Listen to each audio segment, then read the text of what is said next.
സംസ്ഥാന സർക്കാരിന്റെ വീഴ്ച മറച്ചുവയ്ക്കാൻ നിയമസഭയിൽ കേന്ദ്ര സർക്കാരിനെതിരെ രാഷ്ട്രീയ നാടകവുമായി പ്രതിപക്ഷം. കേന്ദ്ര അവഗണന എന്ന പതിവ് നാടകവുമായി മുഖ്യമന്ത്രി പ്രമേയം അവതരിപ്പിച്ചു. ഭരണപക്ഷം ഏകപക്ഷീയമായാണ് പ്രമേയം പാസാക്കിയത്.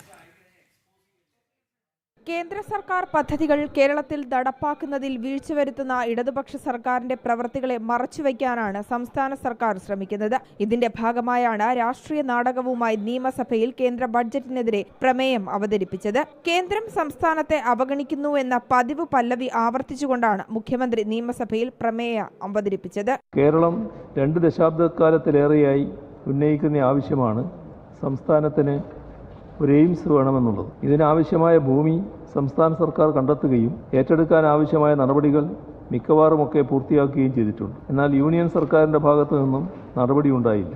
പ്രതിപക്ഷത്തിന്റെ അസാന്നിധ്യത്തിലാണ് ഭരണപക്ഷം ഏകപക്ഷീയമായി പ്രമേയം അവതരിപ്പിക്കുകയും പാസാക്കുകയും ചെയ്തത്. അതേസമയം തുടർച്ചയായ 2ാം ദിവസവും ശബരിമല സ്വർണ്ണക്കവർച്ചാ വിഷയത്തിൽ നിയമസഭ പ്രക്ഷുബ്ധമായിരുന്നു. സഭാ നടപടികൾ ആരംഭിച്ചപ്പോൾ തന്നെ പ്രതിപക്ഷം സഭയിൽ നിസ്സഹകരണം അറിയിച്ചു. തുടർന്ന് സ്പീക്കറും പ്രതിപക്ഷ നേതാവും തമ്മിൽ വാക്പോരുണ്ടായി. പ്രതിപക്ഷ നേതാവിനെ വിമർശിച്ചുകൊണ്ട് 5 മന്ത്രിമാരാണ് എത്തിയത്. ചോദ്യോത്തരവേള ആരംഭിക്കുന്നതിന് മുന്നോടിയായി തന്നെ സഭ ബഹിഷ്കരിച്ചുകൊണ്ട് പ്രതിപക്ഷം പുറത്തേക്ക് പോയി.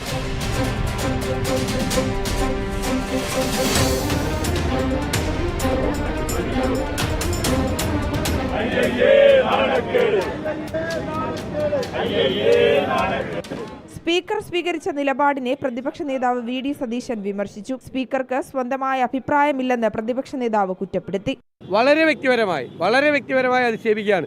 അതിനെല്ലാം സ്പീക്കർ അവസരം കൊടുക്കുകയാണ്.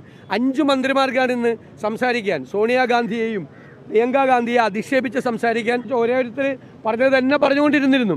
ഇതിൽ നിന്ന് CPM-ന് രക്ഷപ്പെടാൻ പറ്റില്ല. പിണറായി ഭരണകൂടത്തിന് രക്ഷപ്പെടാൻ പറ്റില്ല.